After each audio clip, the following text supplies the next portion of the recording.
it can put your own stuff into perspective, and it can make you go, actually, my life's okay, or actually, I'm not alone. Other people go through that. Yeah. Anyone who thinks that fame is this big, exciting, amazing, incredible thing, and that again, thinking that it's going to solve all of your problems, it isn't.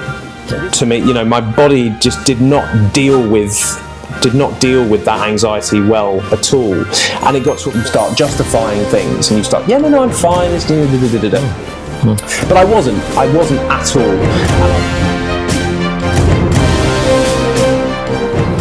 Samuel Thomas. Hello. Welcome to the Lifecraft Conversations. Here we are. Yeah, here we are. Sam or Samuel? Sam. Really? Yeah. Yeah, but on your... Samuel is a stage name. Well, Samuel is my official name, but I've never liked it. Right. I've never liked the mule or the Yule.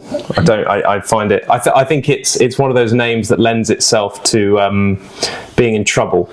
Yeah. When you're in trouble, Samuel, and you say, "Oh God." So Sam. But it's a name for the parents, isn't it? It is, exactly. Yeah. It's a name for your parents. If you're in, I think when I was growing up, when you're in trouble, you're really in trouble when you get the full name. Samuel Thomas, at school, oh God, what have I done? So Sam, I like the informality of Sam. Or priests. Yeah, well, yes, exactly. I try not to spend too much time with priests. Tell me a rough introduction into you getting into acting and why, but also what surprised you about it as you went through up the greasy ladder through the ranks. I think my family have always been very creative. My dad went to drama school years and years and years ago. Many years, I think probably about, God, it must be about over 50 years ago. So I've grown up with, being around that sort of environment and with that kind of creative lifestyle and approach to life. So it kind of felt like a very natural thing to go into.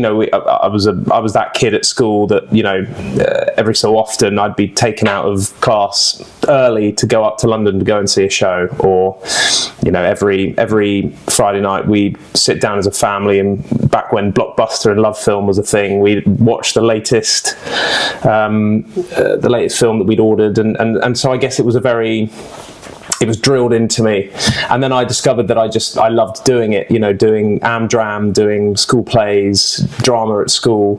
I found it comfortable I found it more comfortable to express myself on a stage or through at that point I didn't sort of think of it in this way, but through the lens of a character, I suddenly felt, actually I don't need to worry about myself, I can worry about someone else, but at the same time I'm expressing something within myself without having to explicitly do it as myself. So I found that exciting, and I found that interesting.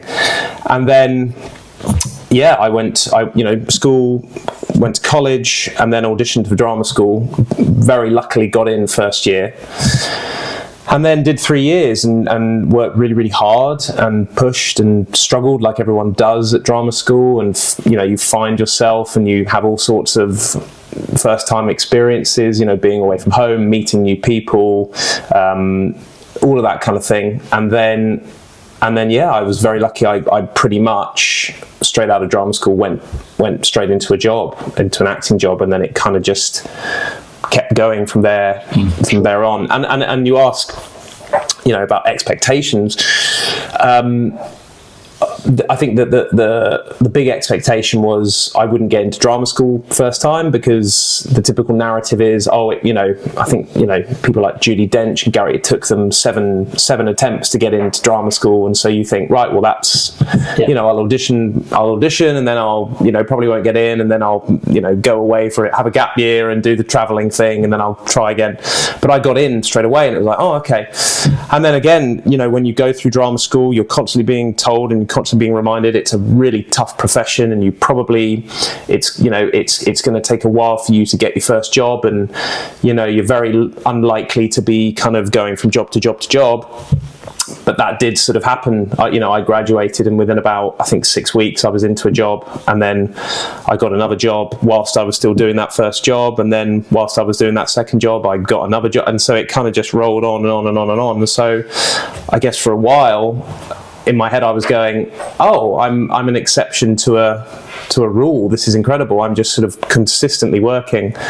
And then, of course, you do suffer rejection, and then you do realise, oh no, actually, it is incredibly difficult and competitive and fickle, and it brings you back down to earth, rightly so, I think.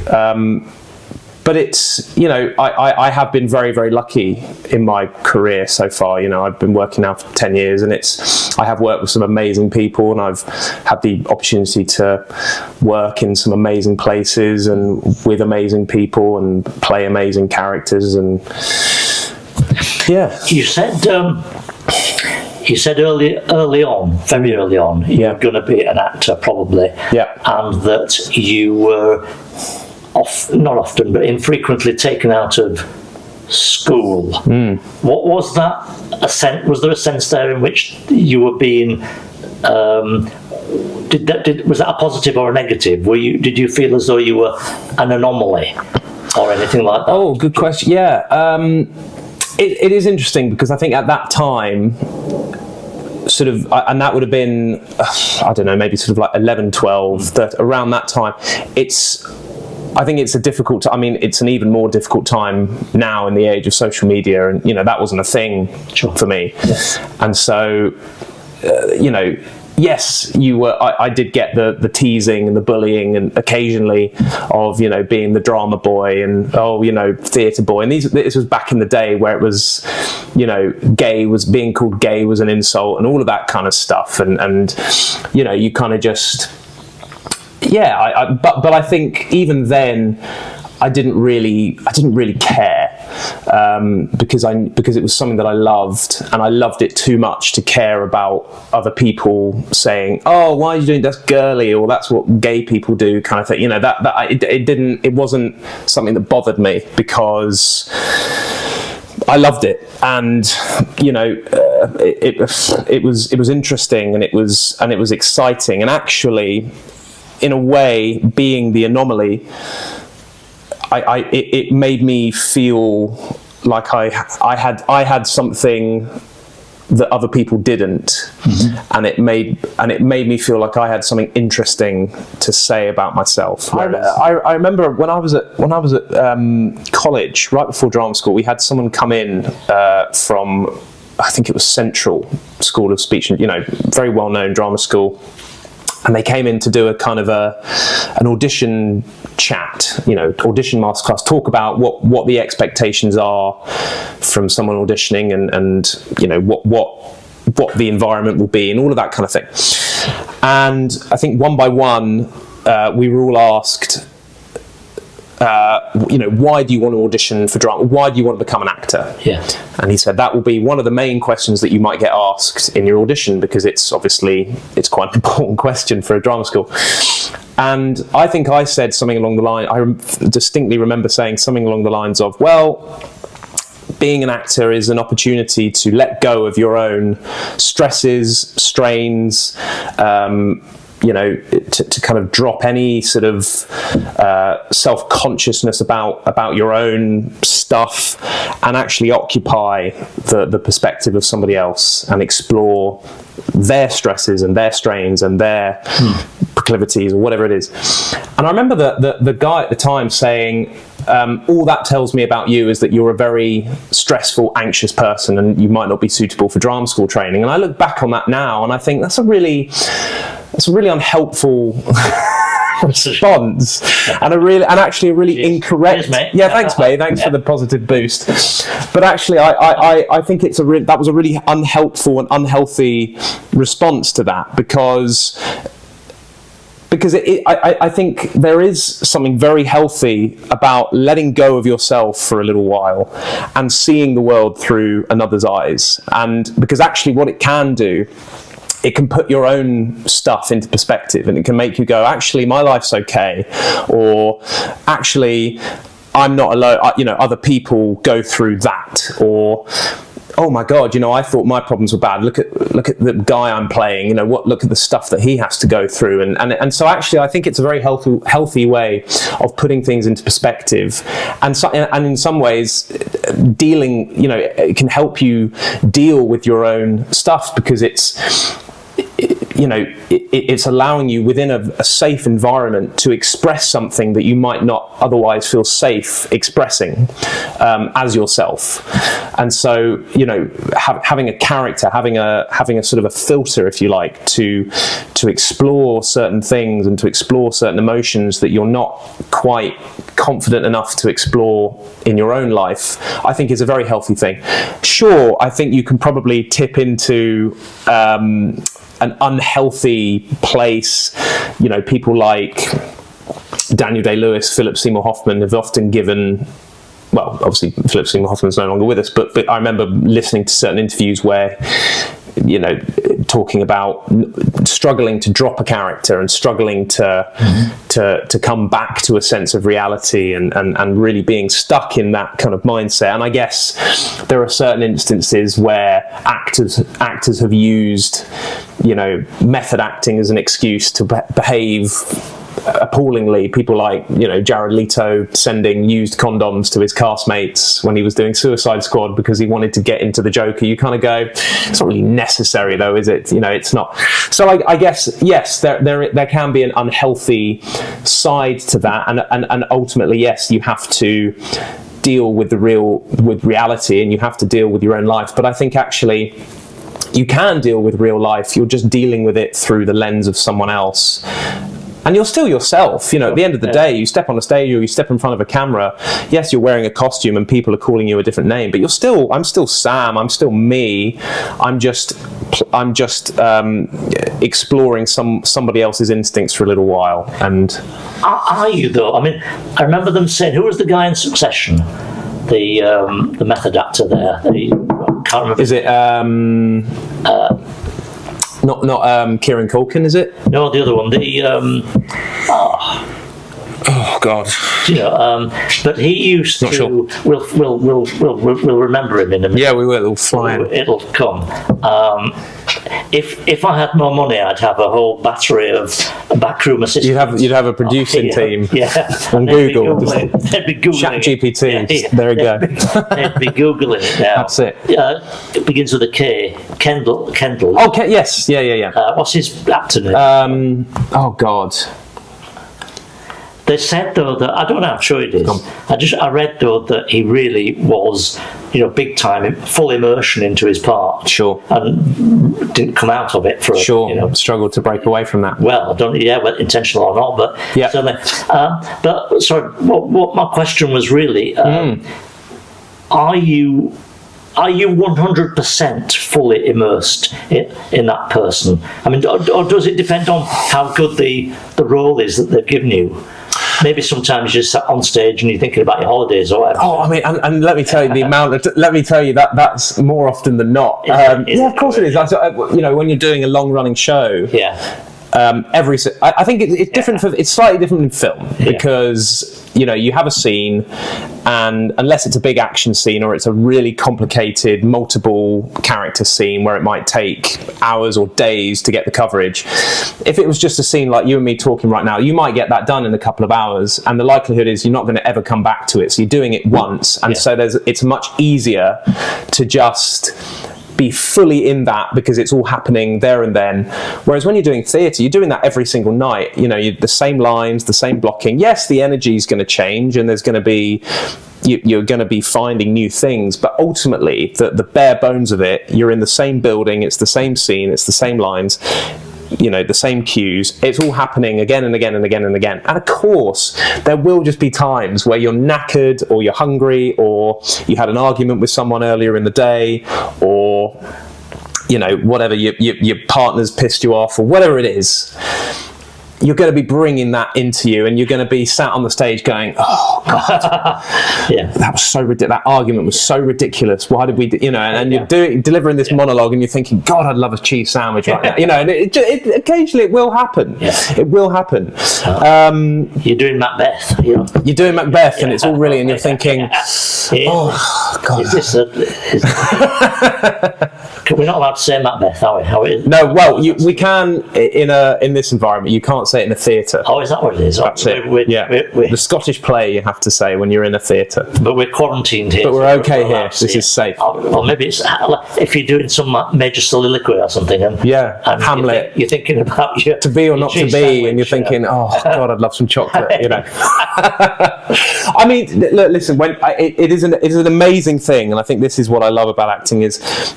It is an incredible thing that when you do find, you will fall into this. I work with a director who used to say at the top of every rehearsal, he would just say drop in, and what he meant by that is just allow yourself to fall into what you're doing. Don't let go of any self-consciousness. Let go of any. Another great phrase is wipe the shit off your shoe. Leave anything at the door. Don't try your best not to bring other stuff in. And of course, look, you're a human. It's going to happen. But you do get into there is a sort of a moment sometimes where you get into a flow state and you are just in it and you're there. But at the end of the day, when you're on stage, you've got 1,000,001 things happening in your head. You're thinking, right, I've got to hit that cue. I've got to hit that part of the stage so the light hits me. I've got to make sure I'm there because that door's going to open, and I'm not allowed to see that character enter. Otherwise, it ruins the next bit. Also, I don't want to fall off the stage. You could be, I'm so in it that you just kind of walk off the stage. And you've also got things to contend with, like an audience. You might have an audience member you can hear talking or eating or responding inappropriately, and you're suddenly in the back of your head you're thinking, oh, shut up, I'm trying to do this bloody scene. Stop eating those crisps. So and you think, oh God, it's infuriating. But so of course, are you ever 100% immersed? No, I don't believe that you're 100%, because to be 100% immersed, you would the whole convention of especially in theatre would go out the window. You'd be walking around all over the place and bumping into set, and because but I think you can be 90% immersed and still have that 10% of, right, am I hitting my cue? Am I in the right place? Is that light on me? Am I being loud enough to hit the back of the auditorium? And a lot of that stuff becomes second nature. The more you do it, you rehearse it into yourself so that you're no longer having to overthink that kind of stuff. But you're always going to be conscious of it. From a safety perspective as well, you have to be. I can't imagine the lack of the sheer volume of the sheer absence of self-awareness that allows you to eat crisps in a quiet auditorium. Oh, I know. I don't even know if it's lack of self-awareness. I think it's I think certainly since COVID, I think it's lack of care. I think audiences have become more and more overly comfortable and have lost any sense of discipline. Sounds like it's the wrong word, because it makes it sound like it's this very formal thing, and I think theatre should be accessible to everyone, but I think there should be a sense of decorum. I think you go to a theatre. At the end of the day, you're not watching a film. The actors we can hear. I think people seem to think that there's this invisible wall and we can't hear anything. We can hear it. We can really hear you speaking. If you're in the front row having a conversation, we can hear you. If you're looking at your phone, we can see the light beaming on your face. We can see it. And it's off-putting. And it's off-putting for other people. And theatre these days is so expensive. People have paid potentially hundreds of pounds to come and see a show. If you've got some dickhead in the front row having a conversation, it's pretty annoying. So I think it's maybe in some instances it's a lack of self-awareness, but also I think it's just, like I said, since COVID, I think people became so used to being in their front rooms and having new movies beamed into on streaming for the first time, that they suddenly went, actually, you know what? When I go back, when cinemas reopen and theatres reopen, I'm going to behave in the same way that I did when I was in my front room. my first job out of school was a show called Allegro at the Southwark Playhouse in London, which was a theatre I'd always wanted to work in. It was a really cool theatre, really nice, off West End, but very kind of known for doing very sort of quirky, interesting, exciting new pieces of theatre, as well as doing classics. And this was a Rodgers and Hammerstein musical that had never been performed in Europe, so it was a European premiere. So it felt, and I'd never heard of it. I'd heard certain songs from it, but I'd never heard of the show, and so it felt like, miraculously, that we were doing a brand new Rodgers and Hammerstein musical, despite the fact that they've been dead for many, many, many years and have obviously never, haven't written anything recently. So there was something exciting about that. And then a year later, that was in 2016, and then a year later I got a phone call from my agent sort of saying, oh, you've been nominated for this new award for Allegro. And it was like, oh, great. And I went not expecting to win, and I won. And it was suddenly like, oh, wow. And as a result from that, my agent managed to book me a meeting with a massive agent out in New York, and lawyers out there, and all of this sort of stuff. So it suddenly felt like, oh, this is very exciting. And then all of a sudden, my agent was getting requests for auditions off the back of that. I was working at the time as well. I was doing another show at the time. So yeah, it felt like a very exciting. It suddenly felt like a very exciting thing, and I could walk into auditions and go, oh yeah, I won that, and it was great for networking and all of that kind of thing. But I still look at that and I go, I wouldn't say that was the most exciting thing in my career. How old were you there? I would have been about 22. Okay. 22. That's a big moment. Yeah, it was a big moment. It was a very big moment. I was very excited by it. It was a very big moment, and I'd met some amazing people out of that. And it felt like it was, and it went into the national press as well, and the BBC picked up on it and did a whole piece on it. So that was, yes, it was very exciting. It was very interesting. That was a big moment. I think working at the National Theatre for the first time, especially after, I hadn't worked in about 20 months because of COVID, and then all of a sudden, my agent rang me and said, you've got an audition for a play called The Normal Heart at the National Theatre. And I went along, and a week later they called and said, you've got the job, and you start in 3 days. And it was like, oh my God. And, that was insane, because I hadn't worked for such a long time. And obviously the National, I think for any actor it's on any actor's bucket list. Sure. to work there. And so for that to be the first venue, coming back after such a long hiatus period, for that to be the first venue back for me was incredibly exciting. But there's been numerous things that have happened in my life and in my career that I'm very, very lucky for, and I'm very excited by. Even getting into drama, I remember the day I got into drama school. I remember it vividly. I'd done the audition back in probably around about the end 2012, and I remember I went off and I was auditioning for another school, and I got home from that audition and there was a letter sat on my bed, and I opened it, and it was from Mountview, and it said, we'd love to offer you a 3-year place. And it was like, oh my God, like I said earlier, it was the expectation of, well, I probably won't get in first time, because they want life experience and they want all of that kind of thing. All of a sudden I'm 18 years old, and here I am, that's it, roll. My next 3 years are sorted. I'm going to be going to drama school. And then little other thing, when I got my agent, signing with my agent, getting my first job, and doing everything subsequently that I've done, it sometimes feels like almost everything that you do feels exciting and interesting. But you asked also about negative. It's one of those industries that there's always going to be more negatives than positives, I think, for the most part. Even for someone who has been very, very fortunate and has worked consistently, there's always going to be negatives, because it's an industry that is built on that. Whether you like it or not, you are going to be out of work, and that is going to play on your mind. But do you think there's something about acting which generates a much higher level of expectation than certain other things? I mean, maybe it's analogous to sport or these other high-octane industries where you've got big highs and lows rather than more consistency. Do you feel it lends itself more to these surges of adrenaline, which then cause trouble? Totally. I remember someone saying to me, acting is a bit like it's like a drug. You take the drug and you feel, so you take, equating it to work, if you're working, you've got a really nice acting job. You've taken that drug and you're on that drug and you're riding the high and it feels great and you're like, oh my God, I'm invincible. I can do anything. I'm invincible. That job ends. That's you come down and you go, oh my God, how the hell am I ever going to do this?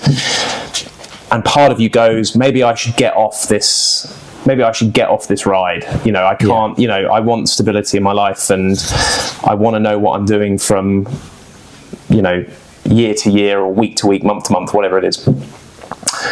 But then you take that drug again, you get that, you do that audition, you get that next job and you take that drug and you go, oh, I feel great.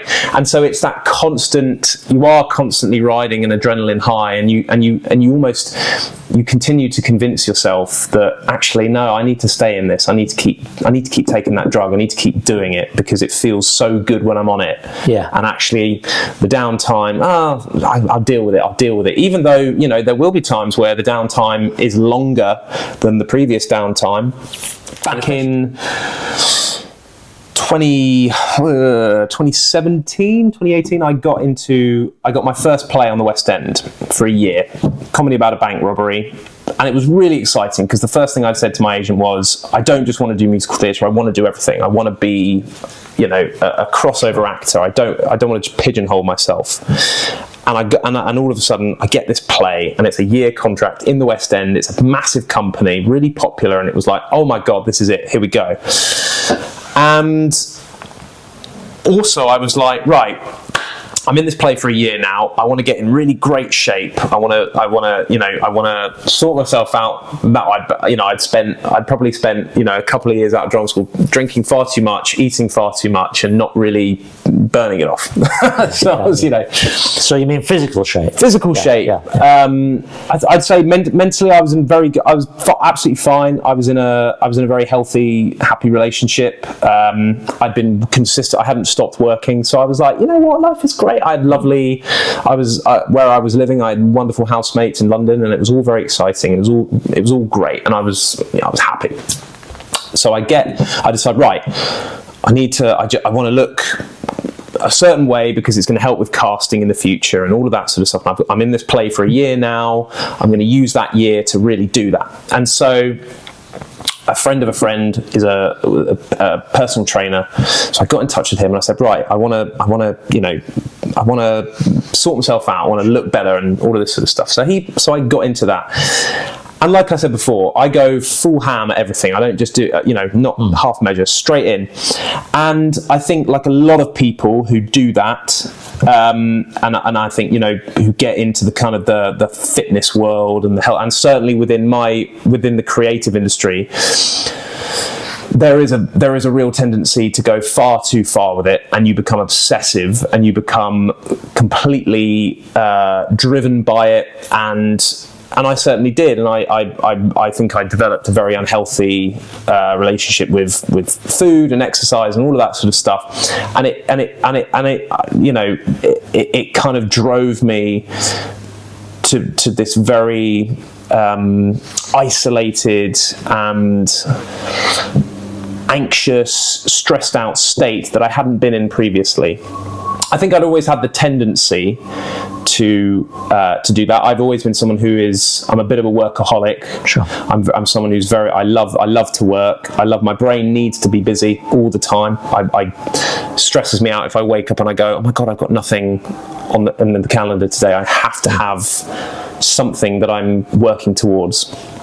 And so I've always had that kind of high octane, but this kind of really compounded it, and it led to a breakup, which was tricky to deal with whilst I was doing a West End show. And it just, it kind of grew from there and got worse and worse and worse and worse and worse. And yes, I looked great, but I felt worse, and I continued to feel worse. I continued working, but I was suffering, and I was dealing with anxiety, and I was dealing with, just complete isolation. And I felt very lonely, even though I was working with lots of people. I felt very isolated. I felt very lonely, and I felt cut off from. It was frustrating because I was aware of it. It felt like it was self-inflicted. I thought it was kind of like, I know I'm doing this. I know that I'm choosing not to go and socialise with those people because they're going to want to go out and drink, and they're going to want to go out and do that, and that's just it's not compatible with my lifestyle anymore. But there was still that part of me going, but that is your life. You do want to go and spend time with those people. So it was a constant battle of that, which I know I have many friends and again, it's the dark side of this industry, and the dark side of the health and fitness industry and the influencer industry, where you on the face of it, everyone looks healthy and you think, oh my God, I want that life. But actually underneath that, you've got a lot of people suffering with eating disorders and body dysmorphia and all of that kind of horrible stuff. And I think the creative industry certainly breeds that, because it's an industry that is so based on how you look and all of that, do you have a six-pack? Do you have a chiseled face? All these things. It really comes into it. And so there's a hyper awareness about it, and the more hyper aware you are about it, the more stressed out you become by it, and that just grows and grows and grows and grows and grows. And if you don't cut it off at the source quickly, it's quite astonishing how quickly and how wildly it grows. And it did for me. That's what happened for me, and I suffered from it. And going into the pandemic, I was really suffering from it, and all of a sudden everything had shut down, so anywhere, cinemas, theatres, all of these things had suddenly closed because of COVID. And so there was nowhere, the gyms, and so all of a sudden I was going, well, I don't know what to do. I don't know where to go. I don't know what to do. The places that I would go for any kind of comfort would either be the gym or the cinema or the theatre or things like that. And they'd all shut. So it was suddenly like, oh my God. And not only that, the industry that I'd spent, at that point, what was it, 2020, 4 years working really hard at and really building up momentum, that industry was suddenly disappearing and fading away day by day and losing money, astounding amounts of money. And theatres were closing. Some of them have closed for good, permanently gone. Yeah. And you're looking at that every day, and you're looking at the news, and you're looking at social media, and you're thinking, oh my God, what am I going to do with my life? And that led to extreme anxiety. It was horrible, and that had a huge physical reaction to me. My body just did not deal with that anxiety well at all, and it got to a point where I just could barely eat, and I lost a painful amount of weight. And I still look back at pictures from that time, and I think, my God, Sure. That's terrifying. It's terrifying. And I can remember at the time trying to justify it. I had family and friends kind of saying to me, my God, Sam, like you look, are you okay? And I said, yeah, I'm fine. What are you talking about? I'm absolutely fine. And you justify it because when you're in the middle of something like that, I guess it's a defense mechanism or it's, your body's trying to keep you safe. So it's, you start justifying things, and you start, no, I'm fine. It's, But I wasn't at all, and I was going through. I had all these physical reactions to things, and I was going through all these various medical tests because all of my liver number, my ALT numbers were through the roof, and my white blood cell count was so low, my platelet count, and all of this stuff. And they were testing me for all these various illnesses, and it was terrifying. It was a terrifying time, and I've spoken to a few people recently, actually, and I remember I said to them, "What was your lockdown experience like?" And they said, "Oh, it was great, wasn't it? For a whole year, we drinking in the garden, and going on walks, and not having to worry about the phone not ringing, and not having to show up for work."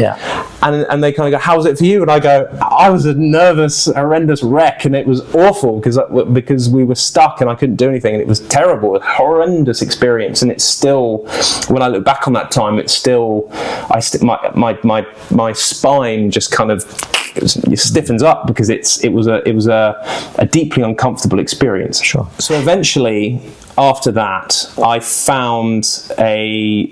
came across a solution called the Linden method at the time. The Linden method. Linden method. Developed by a guy called Charles Linden. Okay, yeah. Who was who suffered for years with severe anxiety and agoraphobia and all of these sorts of terrible things. And he suddenly discovered one day that again, if you actually put your mind into something fulfilling and creative and productive, your subconscious doesn't have time to be anxious. And the more and more you do that, the more you're confirming to your subconscious, actually, I'm safe. You don't need to be throwing up these inappropriate and unnecessary risk assessments. Yes. Because I'm safe. I'm absolutely fine.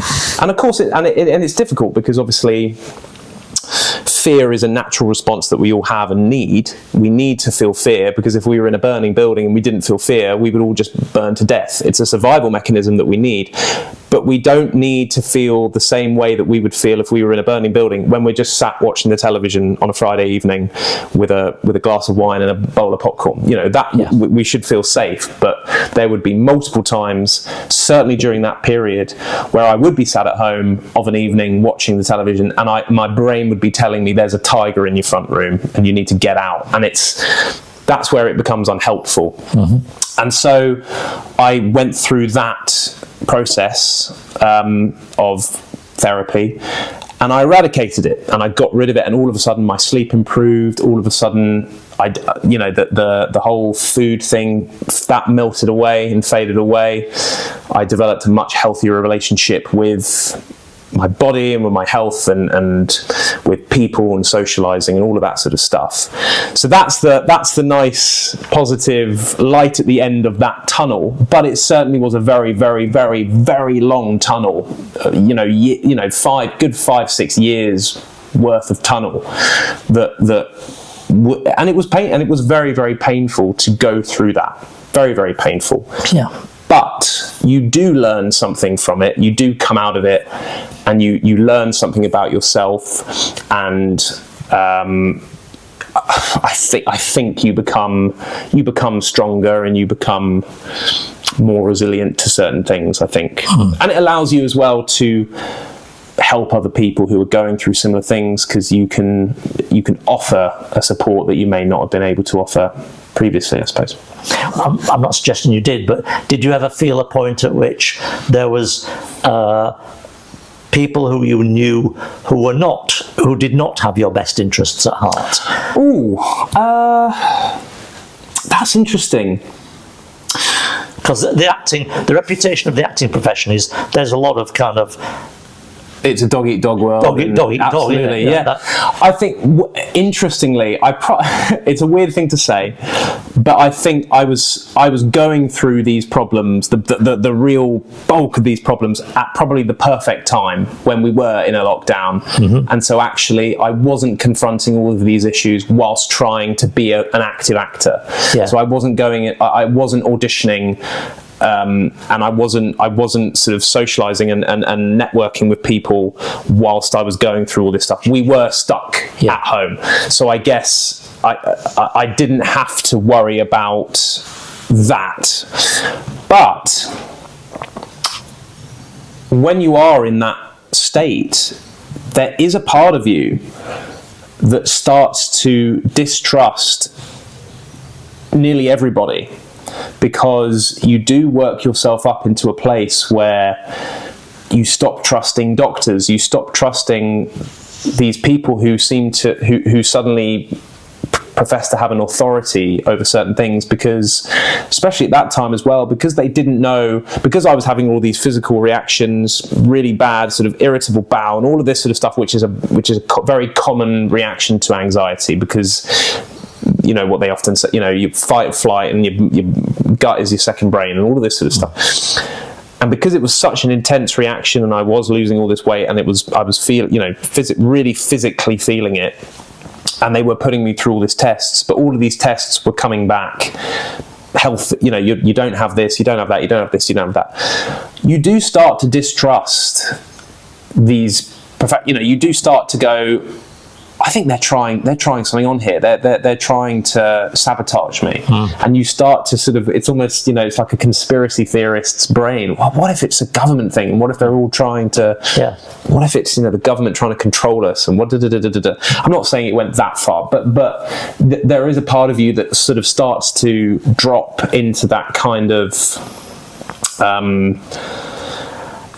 very cynical. You have a very cynical outlook on certain things, but I wouldn't. But now that looking back and being completely rational, of course that's not the case. And of course, no, I'm very lucky to have an incredibly supportive network of people in my life that would never want to wish harm or have any kind of ill wishes. And I think that's a lesson to learn as well from being in the industry. And I often say when I've taught in the past and teaching students who want to go into drama school or who are acting, I say to them, no one is against you. It's very easy to walk into an audition and feel like the panel want you to fail because there is that dynamic of us and them. They're sat at a table and they've got their snacks and they're all there. Yeah. Right, let's hear your monologue or let's hear your song and off you go.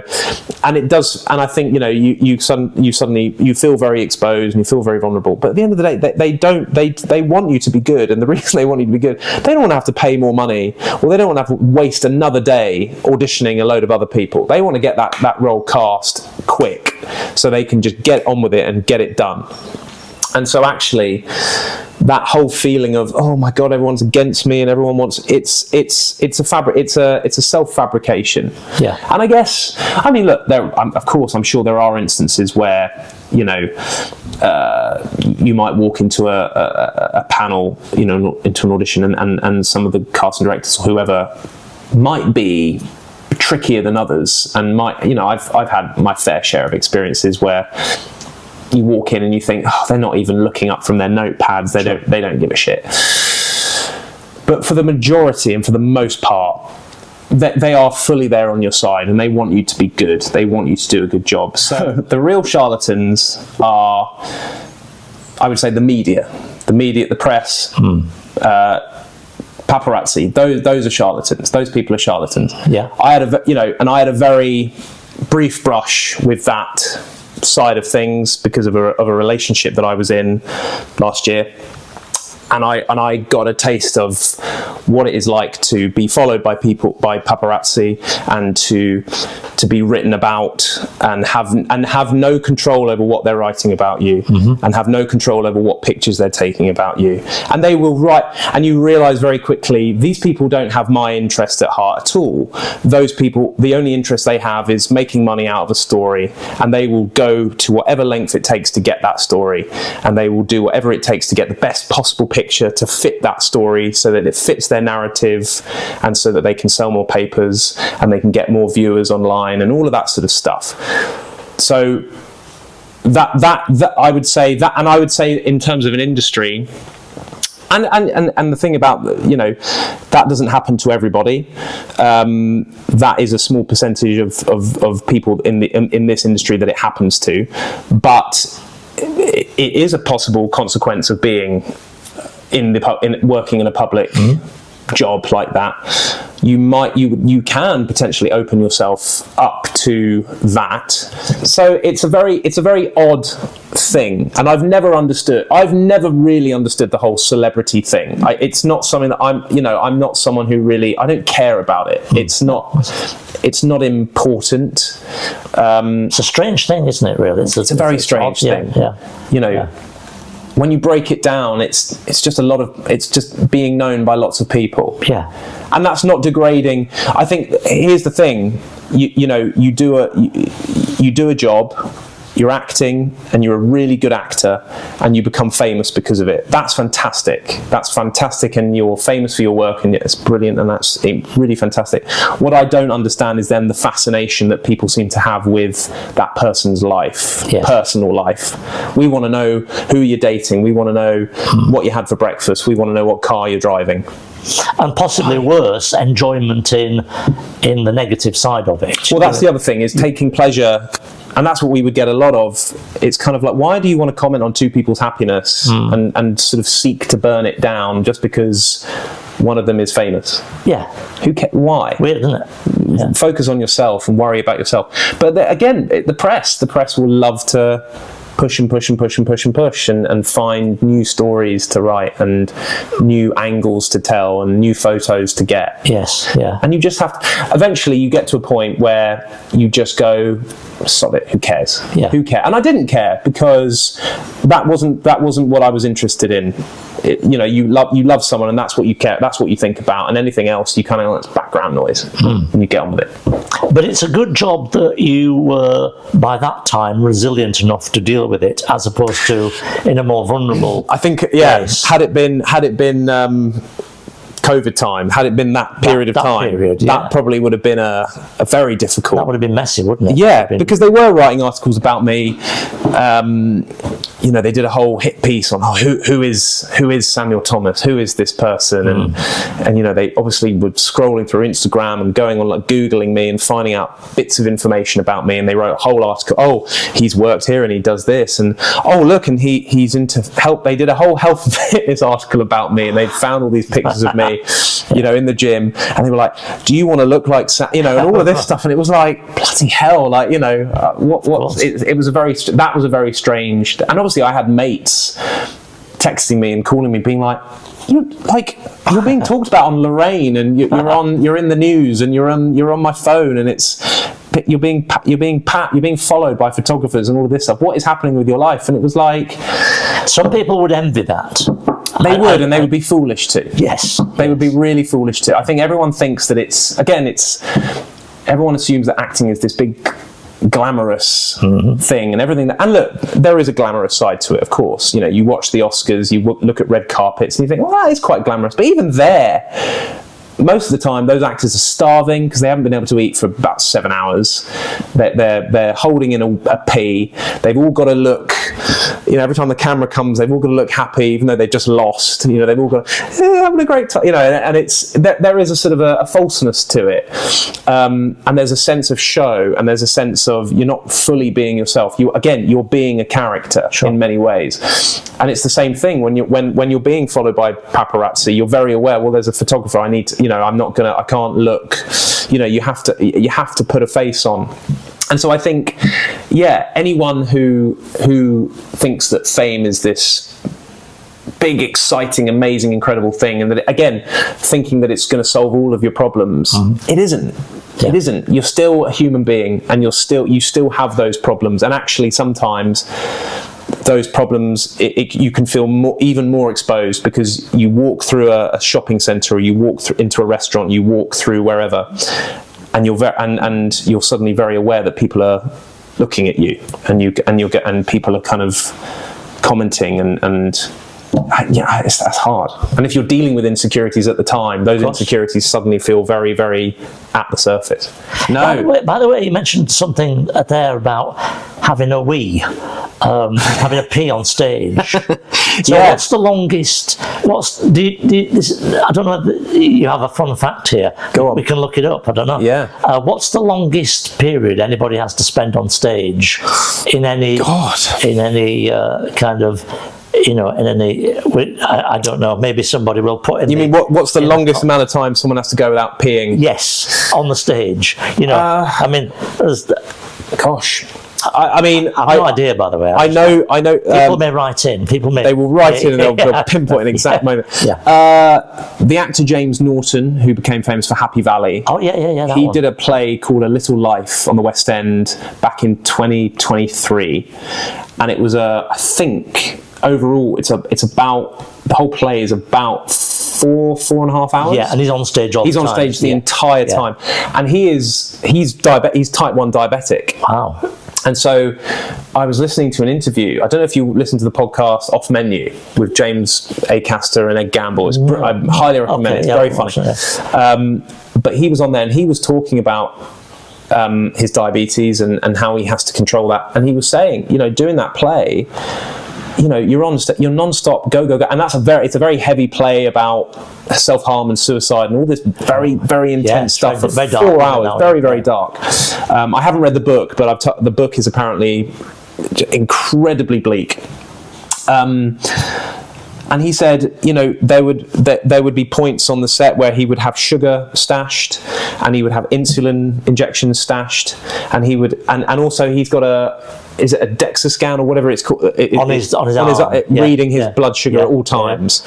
And he would, that he said there would be points in the show where I would be able to check it, and it was all hidden, and it was all smoke and mirror, and it was all, and he had a pump in place so that if his blood sugars dropped too low, it would inject insulin automatically, and all of this sort of stuff.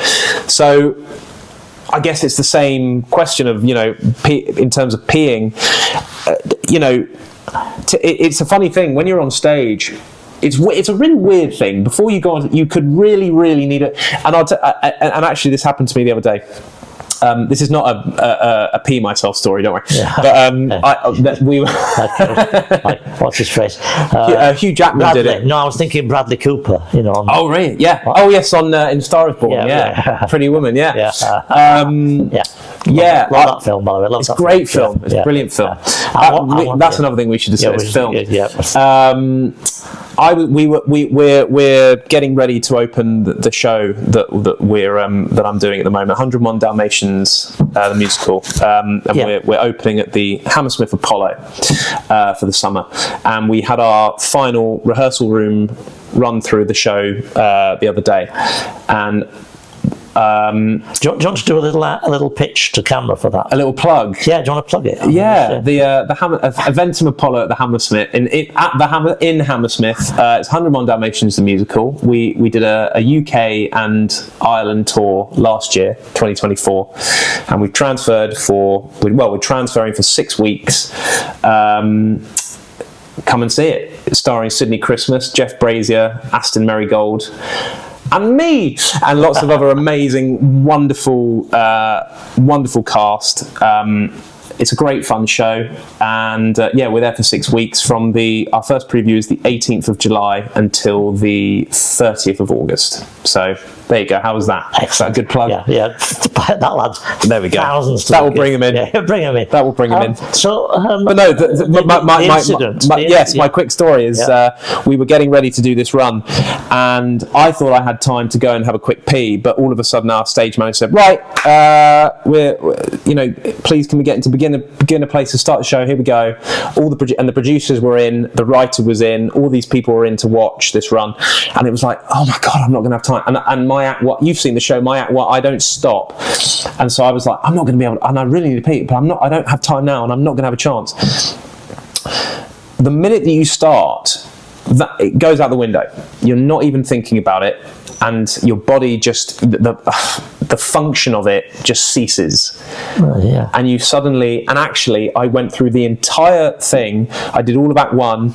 We had an interval for 15 minutes where I didn't go. I did Act 2, and then I was on the train on the way home about 3.5 hours later, and I suddenly went, God, I really need a wee.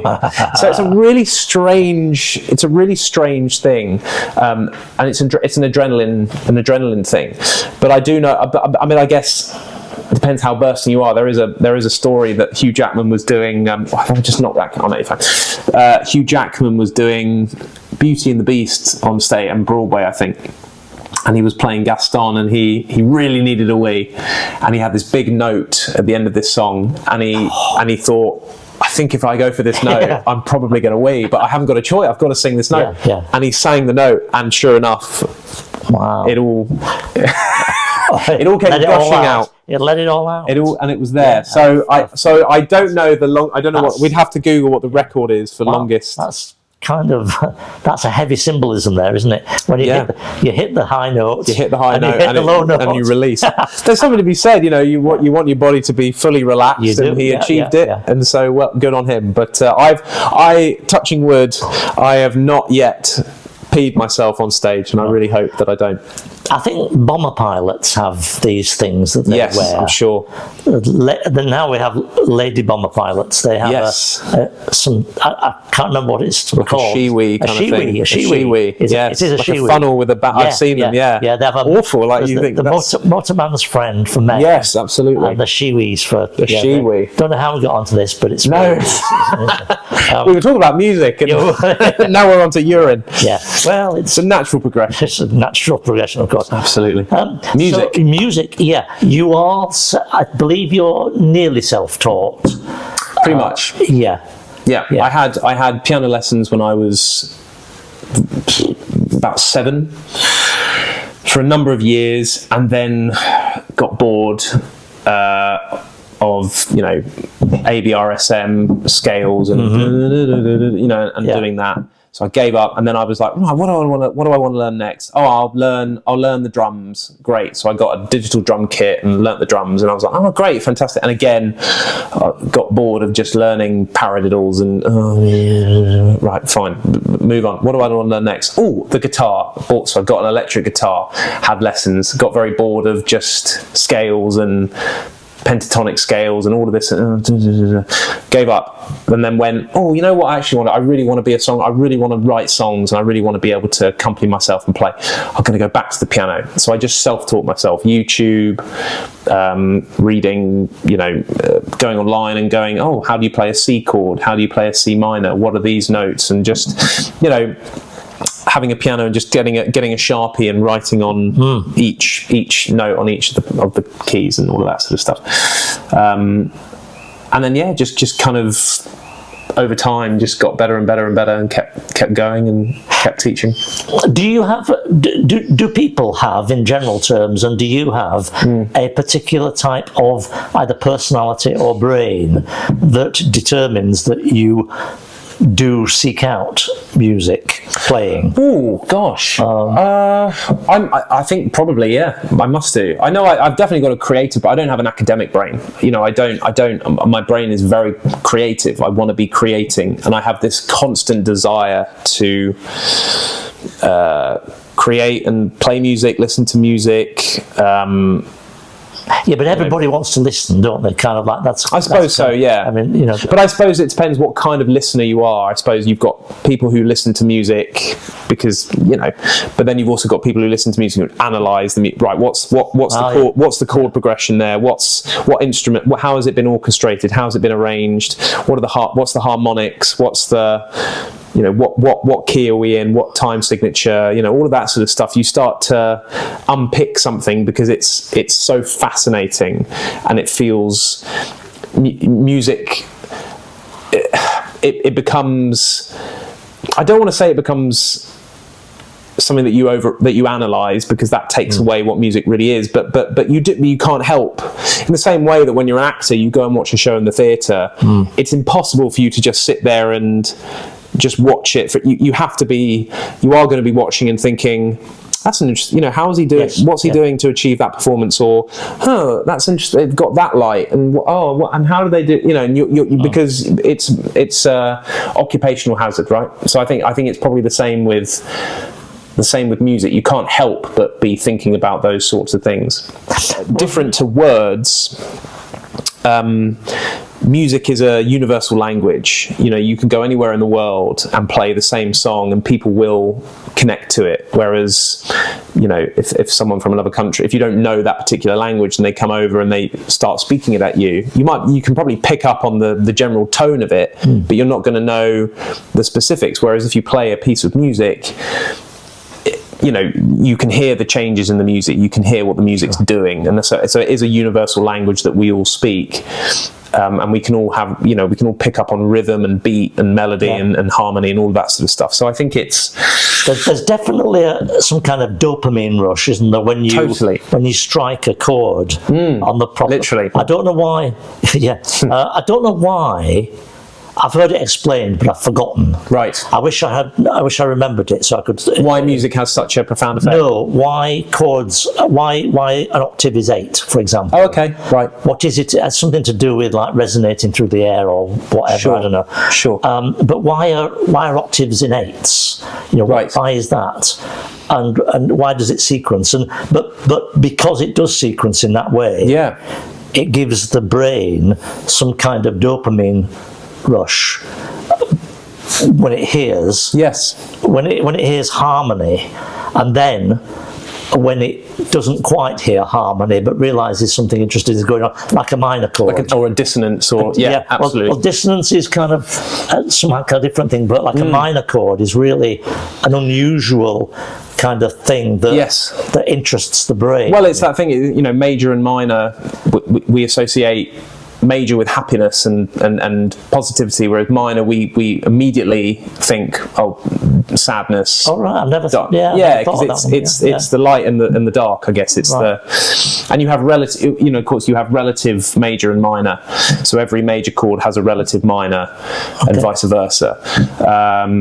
And then you have things like the circle of fifths, where everything, all of each chord, each note is connected to another chord through fifths, and it's that in terms of when you're working out harmony and chord progression, it's playing those various, going through that circle and working your way through that circle and all of that kind of stuff. Do you play on stage? I have done in the past. I did a show years ago. I did an actor musician show years ago when I was still at college, called Everything in Colour, and that was I was playing piano on stage. Oh yeah. And we were creating the music of that show.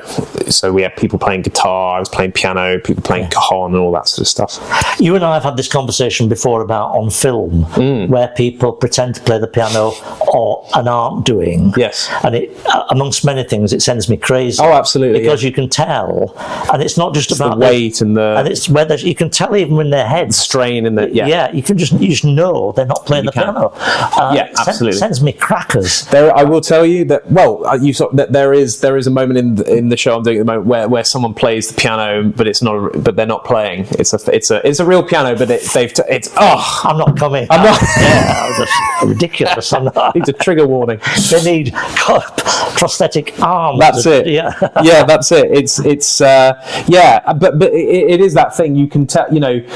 You can tell when it's not a piano, because there's not a natural flow to it, and the weight of it, and the specificity of the finger placement, and all of that sort of stuff. And their head, how their posture and feet are a giveaway.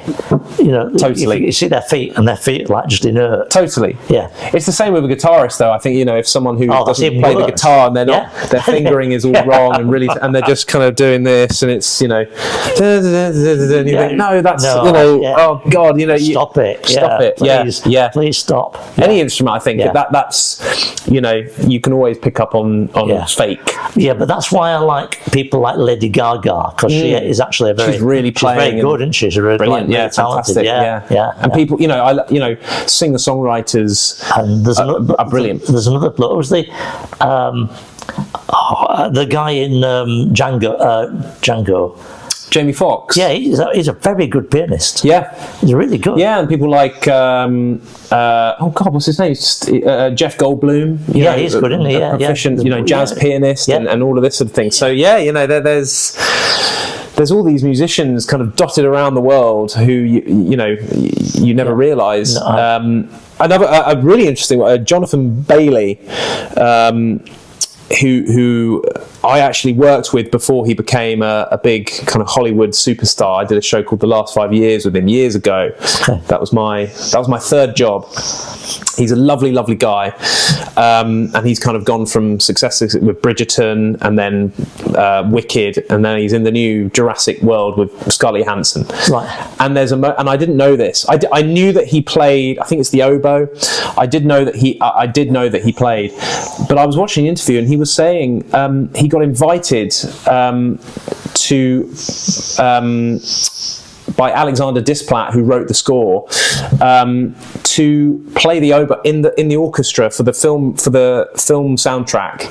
And there's a moment in the film where he interacts with a dinosaur, and the theme just happens to be played on an oboe, and he was invited to play his theme. Wow. So he's actually, when you watch that film, it's quite emotional. It's something quite, and I don't know why it really strikes an emotional chord. And again, I think it's this thing about something about music. Just and that whole story just feels it feels very Hollywood, but at the same time it's completely genuine, because they did the behind the scenes of it. And he said, and you hear Johnny sort of saying, it just was one of those moments in life where the stars align. It just so happens that when I was a kid, I learnt the oboe and I used to play in the orchestra, in the school orchestra, and then it just so happened that I asked the director when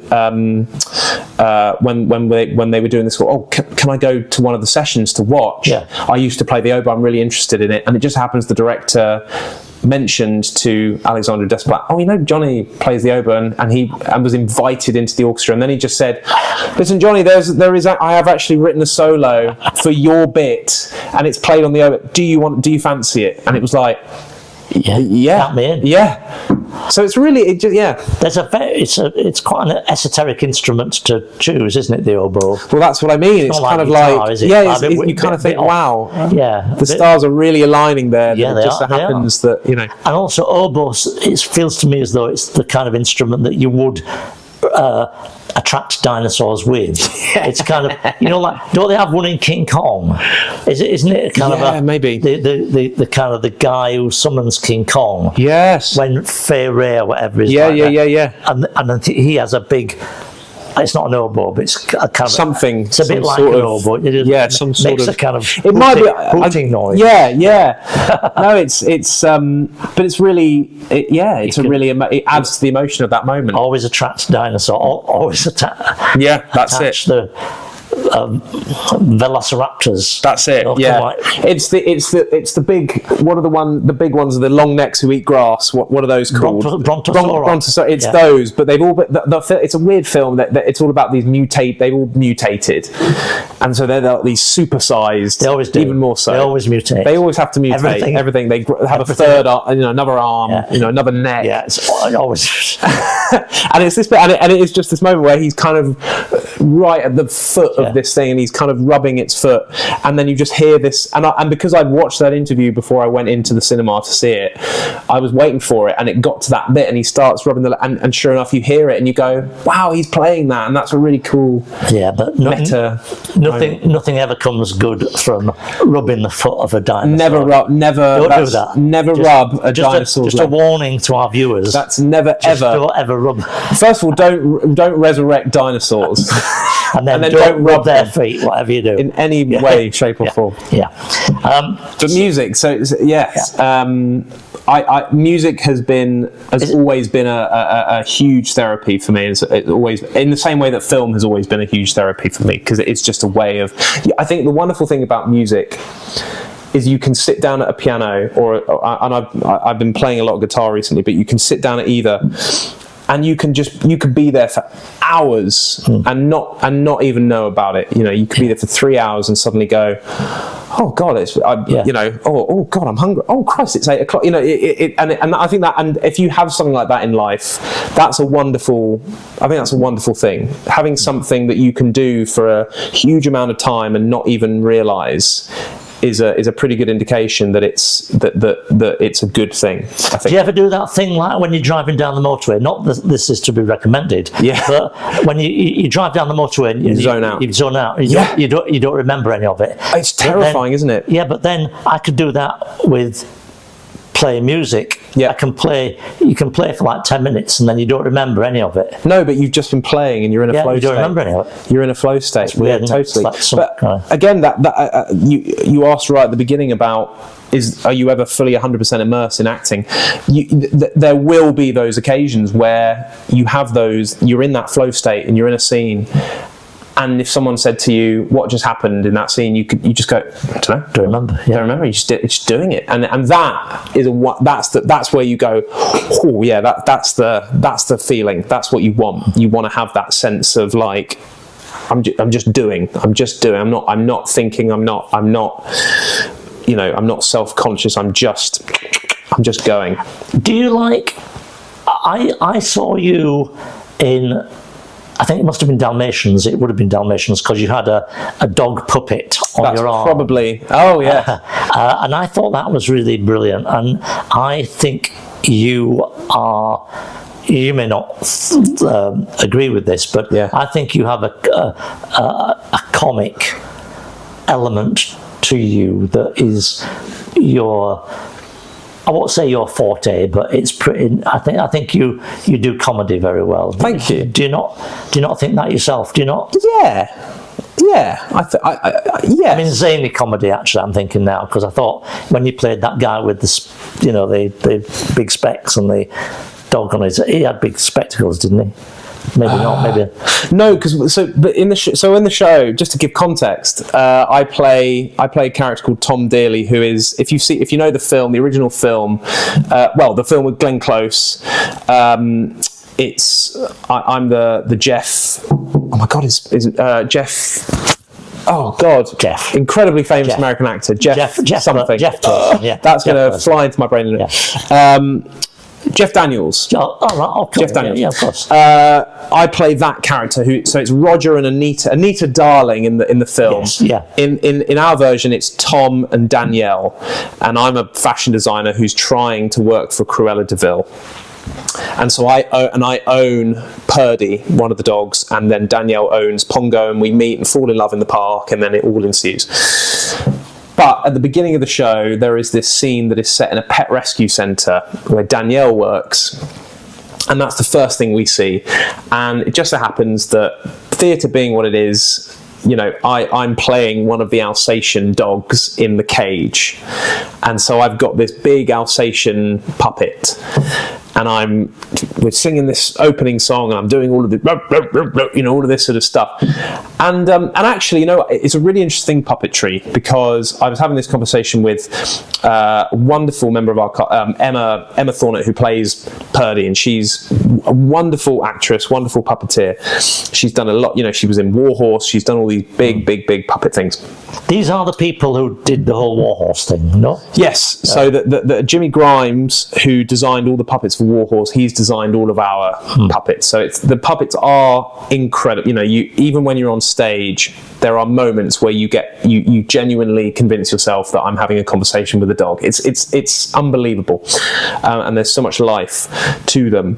But I was having this conversation with Emma, and she was saying the best thing about puppetry, and she said what that's taught me about doing puppetry for so long, is that actually it teaches you to remove, it takes away any vanity from the equation, because the way to operate a puppet, when you're operating a puppet, you're always focused, you're always looking at, if that's a puppet, you're always looking at the puppet, because the moment that you do this, that dies. Yes. Whereas if you're there with it, you're breathing life into it, and so that's what, when the audience, it's almost like by looking at it and doing that, you're telling the audience that's the thing to, don't look at me, look at that, and you're breathing life into it. And as an actor, that's a great thing, because it takes any sense of self out of it, because it's you're selfless. Yeah, you're not looking at me, you're looking at this, you're looking at this thing.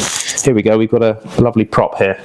Oh yeah, there you go. I mean, wonderful. Yeah. But if that's the puppet, you're not kind of because otherwise this is just a superfluous object. Yeah. If you're there like that, all of a sudden, that comes up.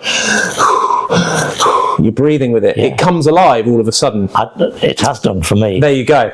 That's a sneak peek into.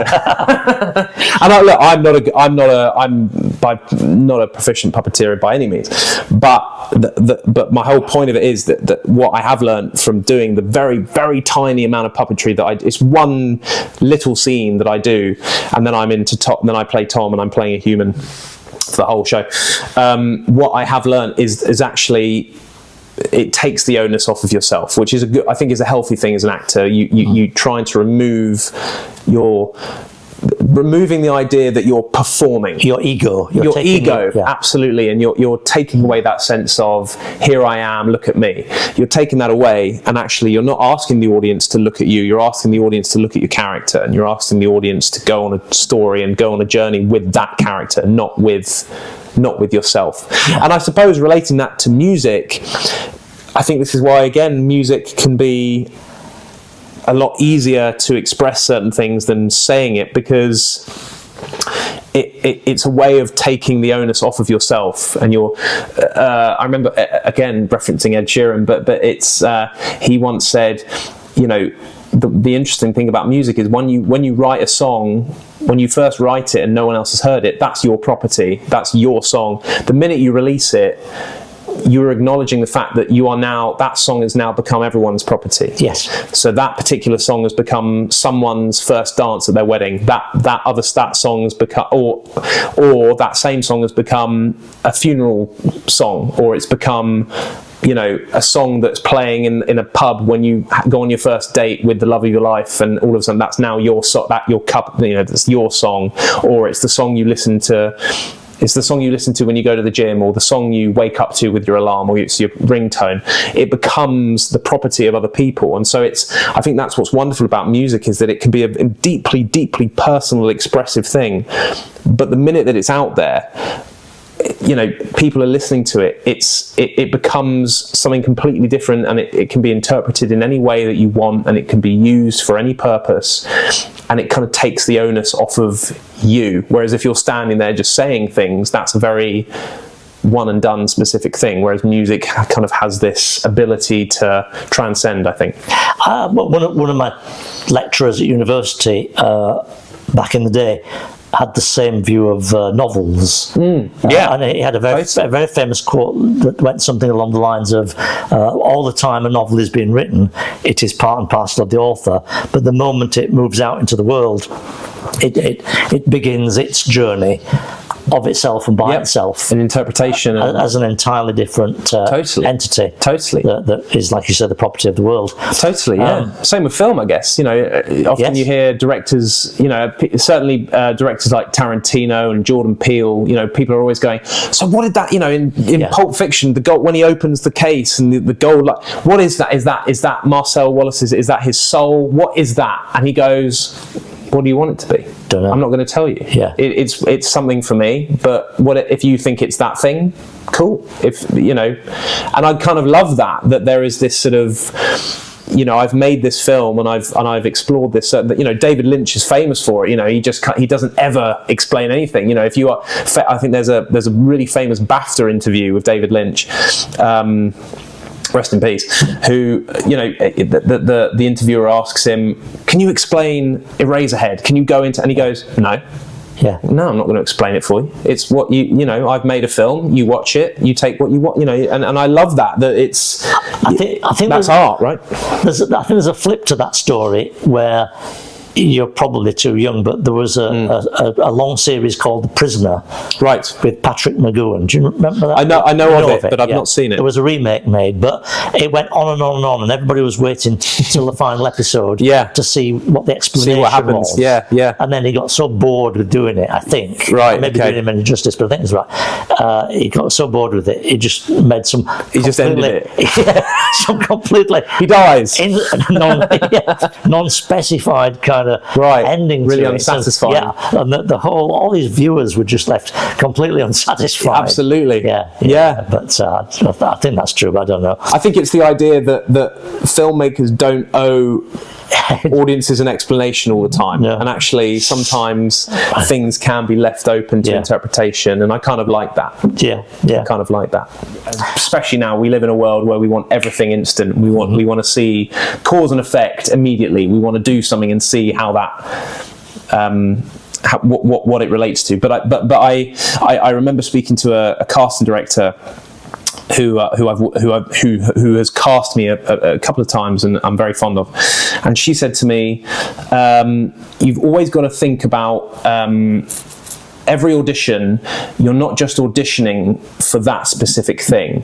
You're auditioning for something 5 years down the line, 10 years down the line, a year down the line." And it's the idea that, you know, life, and I guess you can equate that to life. Life isn't a sprint, it is a marathon, and something that you do in the first 2 miles will have an impact on what happens in the 20th mile or the 22nd mile, because, you know, things sometimes things take time to, you know, to develop and metastasize, and it's So, going back to that auditioning thing. So, I auditioned for a show called Follies at the National Theatre back in 2016, 2017, so right at the beginning of my career. And it was like I'd done this show called Floyd Collins, and I was playing a big part. It was my second job out of school. A lot of big people came to see it, and it including the casting team at the National, and they came to see it. And I got a call a couple of days later from my agent saying, they're calling you in for this big audition at the National, this big Stephen Sondheim musical. Dominic Cook's directing it, Imelda Staunton starring in it, and all these things. And it was like, oh my God, and you're up for this part. And I knew the show really well, and it was like, oh my God, this is insane. And I went into the audition, and it went really well. And I was in auditions for 3 months, and I got down to the final 2, and then I didn't get it. And I was gutted. It was like, oh no, I've blown it. I'll never work there again. What am I going to do? My dream of being at this amazing theatre. Oh my God, I've blown it. Cut to 4 years later, nearly 5 years later, we're in COVID times, and my agent rings and goes, you've got an audition for The Normal Heart of the National, directed by Dominic Cook. And I went, oh, that's funny. Dominic Cook, I remember auditioning for Dom at the National 5 years ago for that. And they said to me, yeah, that's why he's called you in, because he remembers you from that audition and wants to call you in. And then I got that job. And so it's one of those examples where you go, wow, an audition I did 4 or 5 years ago has led to me getting a job now. Yeah. That's quite a crazy thing, and it does reinstate that idea that everything in life happens for a reason. You might not get that one thing when you think you might want to get it, or when you expect to get it, but that doesn't mean that it's not going to lead to something 10 years down the line, 5 years down the line. And that there is something infuriating about it, because you go, yeah, but I want it now. But life doesn't always work that way, and I think you just have to stay the course, and you have to put faith into it, and you have to just accept that everything happens for a reason, and actually not getting something might mean that you get something better, or it might lead to, or it just might lead to something else. There's actually, funnily enough, there's a song in that show called The Road You Didn't Take, and the whole song is about, well, what about that road you didn't take? What about that version of your life that you didn't follow and you didn't pursue? What would that have led to? Would you be the same person you are now, or would you have the same relationship, the same job, the same perspective on life, or would you be a very different person? And would that be for the better? Would it be for the worse? You don't know. But it's that whole idea that we're all headed the same way, and we've all got different routes and roads and pathways and streams that we're all going down, but ultimately we're all heading the same way, and we're all going to get there differently. And I think let that just let that be, let that happen the way it needs to. Oh, very good. How cliche is that? Let it be. Yeah, let it be, as the Beatles said. You could make a good song. You could. It'd be a good song. That. I might go and write that. Like that film Yesterday. Exactly. Yes. Plagiarised the entire Beatles catalogue. Sam Thomas. Thank you. That was excellent. Thank you.